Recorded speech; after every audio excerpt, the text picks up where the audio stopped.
Fatawakkalu, ya faqalu 'ala Allahi tawakkalna.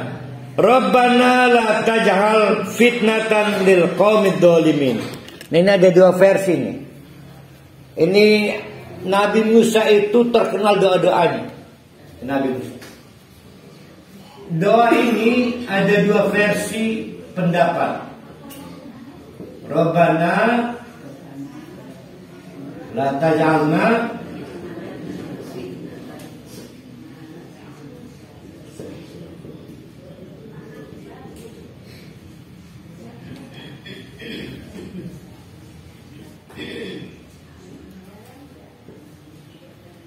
Tuhan kami, jangan jadikan fitnah. Fitnah itu udah pernah kita bahas ya, bahaya adalah untuk orang-orang dolim.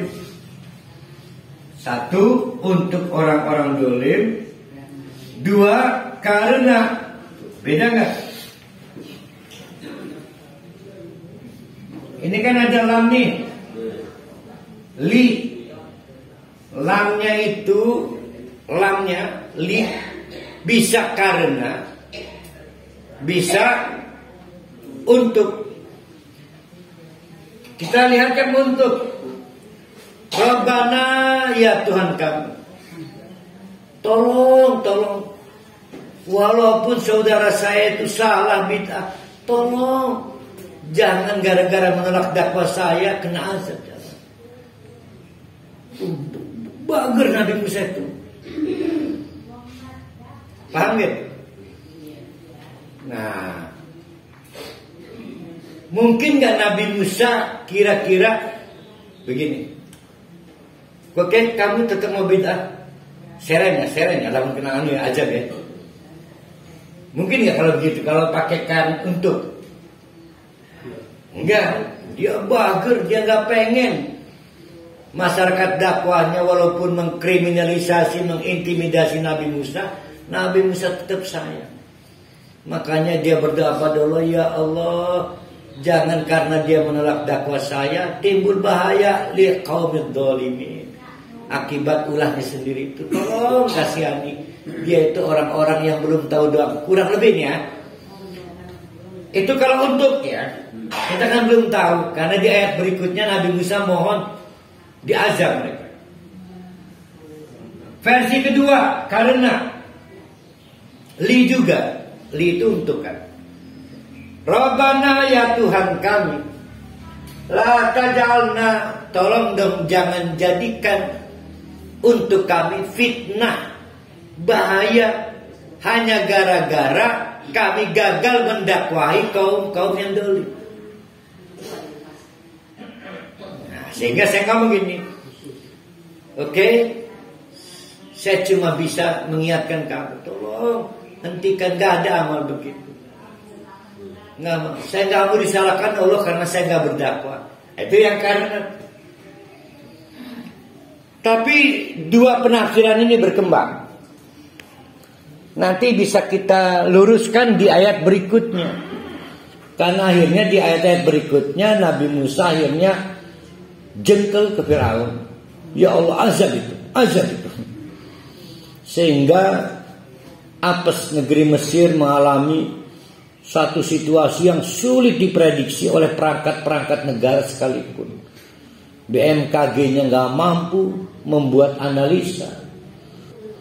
Jadi dilaporkan negeri Mesir itu mengalami satu kekeringan yang kemudian sistem produksi pertanian jadi lumpuh karena kekeringannya bukan berkepanjangan, tidak menentu.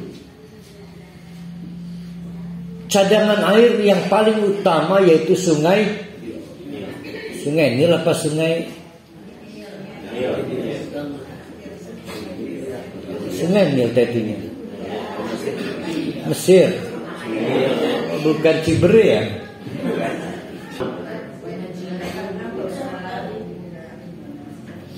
Wa najjina, dan selamatkan kami ya Allah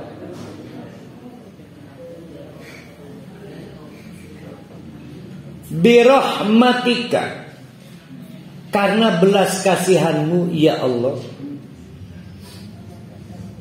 minal qaumil kafirin, dari ulah intimidatif orang-orang yang menolak dakwah kami.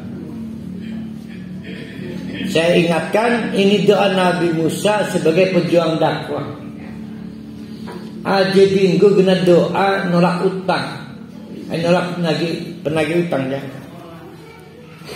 Saya ulangin ya, wa najjina, dan selamatkan kami, birahmatika, dengan belas kasihan-Mu ya Allah, minal qaumil kafirin, dari tindakan-tindakan intimidatif orang-orang kafir.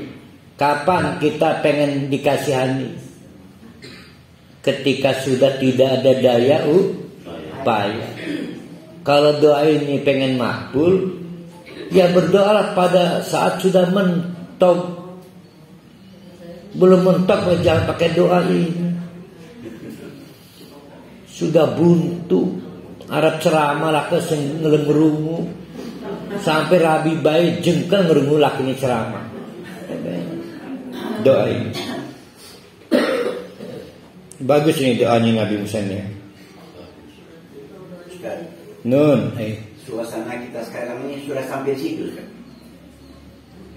Pengulangan dan berulang. Cuma kalau melihat trennya, kita ini mendekati fase Nabi Muhammad di Madinah atau fase Nabi Musa di Mesir. Kayaknya fase Nabi Musa di Mesir. Jadi yang kita hadapi Fir'aun lah. Kita cari Nabi Musanya sekarang kan?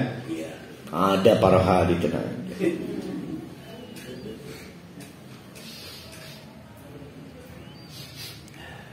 Wa auhayna, dan kami beri wahyu ila Musa, kepada Nabi Musa, juga wa akhihi, kepada brothernya, saudaranya, yaitu Nabi Harun alaihi salam.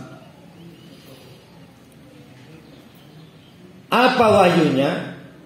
Antabawwa ali qaumikuma, agar orang-orang Bani Israel yang sudah sekian ratus tahun dijajah, dianggap warga negara nomor 2, juga pemeluk-pemeluk Islam baru dari kalangan anak-anak muda, itu berusaha bertahan di rumah. Nah ini menarik.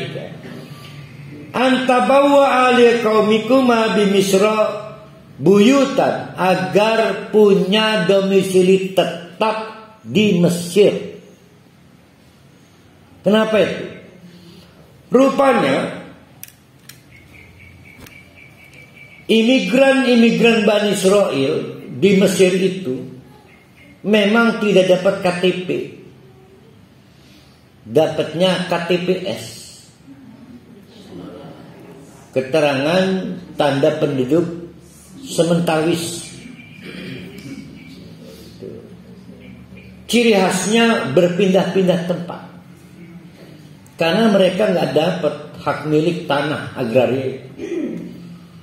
Itu juga jalan yang paling gampang untuk menghindari pembunuhan, kriminalisasi, jadi nomaden, sehingga hidupnya di bawah standar Bani Israel itu. Dalam catatan sejarah, penjajahan yang paling memilukan itu nggak ada, kecuali yang pernah dialami Mesir di zaman Fir'aun. Penjajahan Bani Israel oleh Fir'aun di Mesir. Jadi yang kita alami di Indonesia oleh Belanda mungkin 0 doang. Kecil. Luar biasa. Karena Pak Fir'aun ini dapat informasi dari peramal-peramalnya bahwa kemungkinan akan ada kudeta dari keturunan Bani Israel, maka dilakukan kebijakan ganjil genap. Yang lahir ganjil, tanggal ganjil, dibunuh. Yang lahir tanggal ganjil di tahun ganjil dibunuh. Berarti yang lahir di tanggal genap di tahun ganjil tidak dibunuh. Nggak bisa dibunuh semua, nanti nggak ada tenaga kerja tuh. Kan mereka juga wajib memelihara rakyat penjajahan, budak-budak untuk menjadi tenaga kerja murah dan murahan. Tapi kegiatan-kegiatan genosid, pembumian halusan dilakukan karena ketakutan ada kudeta. Membayangi di kekuasaan Firaun yang konon dari para peramalnya kemungkinan akan muncul dari kalangan Bani Israel. Wah, luar biasa.